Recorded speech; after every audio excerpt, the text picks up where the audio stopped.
first of all, Sharkz, thank you so much for taking the time for doing this interview. I really appreciate it. I mean, FlyQuest started off on the very right foot, going 2-0 after week one of the LCS Spring Split. So, I mean, the first thing I'd like to know is just how you feeling after your team started off winning both games.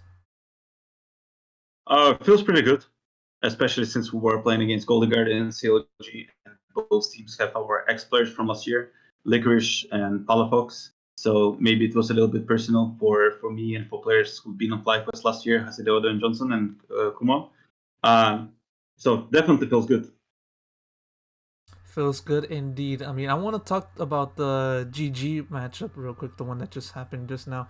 I mean, FlyQuest were, despite opting for the Smite top strategy again from the first game, you guys were pretty far behind during the early game as it transitioned to the mid game.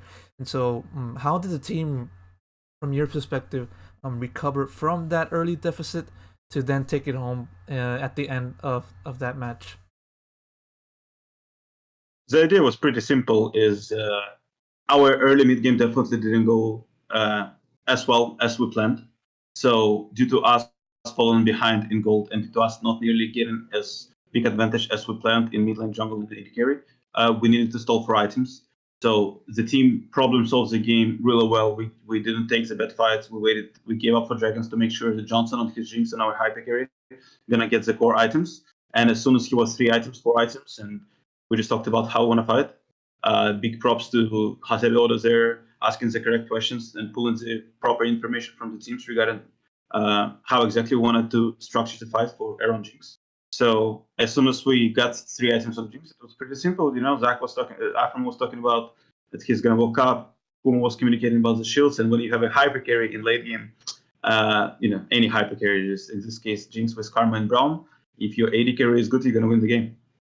So props to our team for playing the team fights really, really well, even from behind, right? Because we were around 8k goal behind. Right, of course, an impressive comeback to then turn it around further better. Um, this is sort of a follow up to that first question or the initial statements of the interview. Um, I mean, you guys obviously were the first team to enact the Janna roam top. This sort of strategy has been taking League of Legends by storm. And so, like, what are your thoughts on that aspect of the game? Of using Janna top and with this Smite spell. I mean, many people have regarded it as like a sort of game breaker, a game breaker Yeah. tactic. And so, do you believe it likewise? Is it as a game breaking strategy as most Um, people suppose? I wouldn't say it's a game breaking strategy. I would say it's really annoying strategy to play around. Why? Because especially if we take solo queue in the aspect, is nobody if you're playing against Janna Smite, nobody is enjoying playing again on your team besides the top laner. Because jungle gets perma invaded, mid lane can contest 2 versus 3, bot lane gets perma dove. So it's super frustrating strategy, and especially because of how strong the utility supports are in the top lane, the Arden supports are in the top lane, and how bounty system works, and then they can still get gold with a spell sieve. Even if you lose the first towers and you kind of like just pick this, you pick up this huge waves that under your tier to top tower as your mid lane, like your mid laner does it, or your bot lane, your AD carry does it, so you keep funneling the gold. So I would say the strategy is strong. It's annoying, but I would say in competitive environment, it's really strong because of lack of experience on the side of our opponents. I would just say in both CLG and GG, they were not ready. They didn't respond properly in draft. I don't think we played well, but I do think that enemies, especially Golden Guardian, surprised me that they didn't really adapt. Seeing that yesterday we played Janna Smite, and the way how they drafted made us really confident during the draft that like they're not ready for it. We just can bring it back.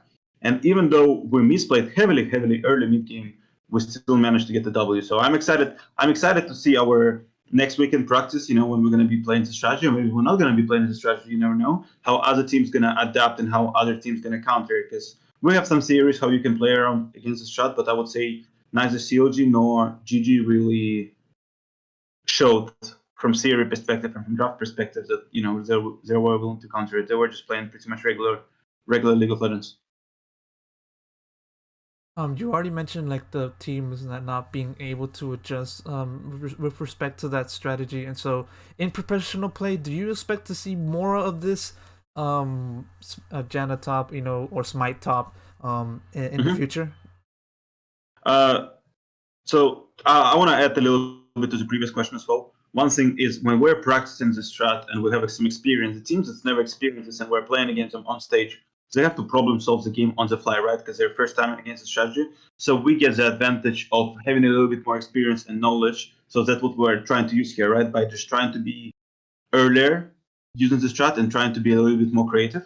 And to answer your second question about like if we expect other teams to play it, I would say it depends. Why it depends? Because Riot on social media, I think on Twitter, one of the Riot members responded that they're aware about this, top lane smite. They're not happy with it and they're looking to nerf it as soon as they find a fix. The problem is that they don't know how to fix it right now, how to nerf it right now, because they don't want to break a game. So we're gonna be, following the updates shortly, especially next week. We're playing a new patch in 12.3. Maybe Riot nerfs it in time. The strategy is not available anymore or not nearly sufficient. So I cannot really answer your question here. It depends, it depends on how other teams gonna adapt and what other answers we're gonna find in practice, and if Riot gonna nerf it for next week or not. Right, and we'll see how it fares in the coming weeks. Indeed, I want to talk about yourself. I mean, obviously, you were the assistant coach of FlyQuest for all of last year. I mean, the team obviously didn't perform to match your expectations, finishing within the bottom of the league table, and so and then from that, you guys signed new players, that being Tukui and Afromu. And so, how has it been for you specifically to recover from that, unfortunate finish? Uh, and also, what sort of aspects did you change, as a coach in order to then show a new version of yourself in this new season? I mean, I'm not really showing a new version of myself. I think the assistant coach and the head coach are completely different positions, right? So I would say I'm showing the same myself that I was showing as assistant coach last year, but now I just have more freedom, right? I think I have an opportunity to decide what our roster is going to be. I'm really happy with the players that we brought to our roster. We stayed with three players from FlyQuest last year. We added Tukui and Aprimu so far. They've been a great change to our environment, our culture, efficiency of our practice, the way how much fun our players have been playing with each other. So yeah, let's see. I'm excited. I get an opportunity. It's my first time head coaching in a big league, right? LSE or LCS. So I do have an opportunity to build a great team, and I'm trying to use every single minute of it. Yeah, I was about to also mention that fact that you're actually a head coach of a major region for the first time in your career. After spending so much time, within the ERLs and stuff like that, and you know, each coach has institutes their own sort of culture that the players abide by in order to perform at their best capacity. And so, what sort of culture are you trying to instill for FlyQuest for this Okay. season?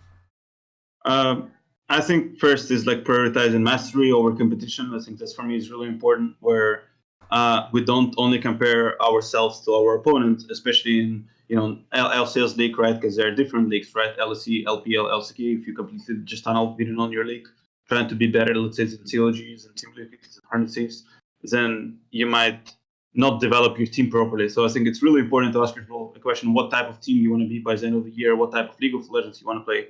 So trying to keep our boys open-minded there, uh, you know, regarding what type of team we want to be. Second one is for me is super high priority that if you think about it, players started playing the game because they love the game, right? So the way how we coach, the way how we play League of Legends, it's really important for me is that not only players enjoy the game and the screams when they're playing, but they enjoy the process. So the way how we structure process and the way how we draft the way what strategy we choose to play on stage, it's really important for me and for my players. I think if they have fun, they play better. And definitely, when we maybe they grow up, right, or they finish their career, or maybe they go to different teams.